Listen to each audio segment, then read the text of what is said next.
The undead of Azeroth were not born as monsters. They were once living people, farmers, soldiers, priests, and citizens of the human kingdoms. Their story begins with death. During the rise of the Scourge, the undead army of the Lich King, countless souls were slaughtered across Lordaeron. Their bodies were not allowed to rest. Through necromancy, they were raised again, stripped of will, memory, and identity. They became tools. As mindless servants of the Lich King, the undead marched against their own people. They burned cities, spread plague, and helped bring about the fall of Lordaeron itself. The kingdom collapsed under betrayal, fear, and despair. But death did not end there.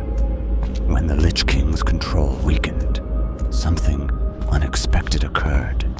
Some of the undead awoke. They remembered fragments of their past lives, faces, places, names. They realized what they had become, and for the first time since their death, they felt something resembling choice. Freedom came with a terrible cost. The undead were no longer welcome among the living. Their appearance inspired fear. Their presence carried the stench of decay. Even those they once loved turned away in horror. And so, they were abandoned again. Under the leadership of Sylvanas Windrunner, herself a victim of undeath, these freed undead claimed a new identity. They called themselves the Forsaken, a name chosen not in despair, but in defiance. They were not alive. They were not truly dead, and they would not beg for acceptance.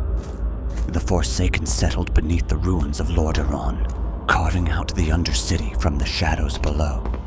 From there they began to rebuild, not a kingdom of light and hope, but one of survival and purpose.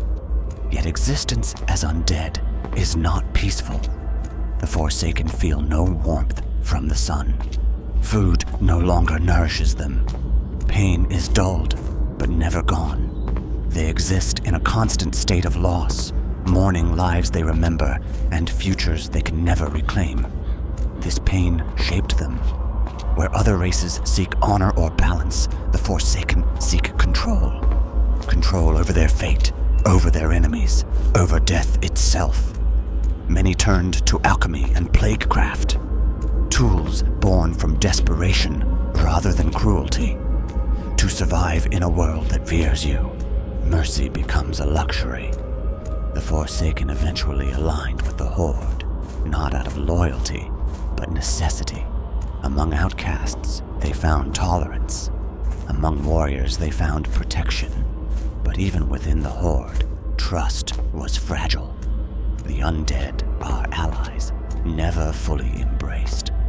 Their story is not one of redemption, nor of conquest. It is a story of endurance.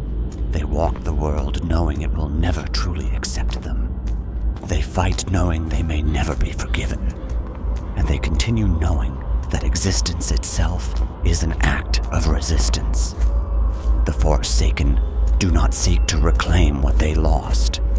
They seek to ensure they are never powerless again. In a world that took their lives, the undead chose something else instead. They chose to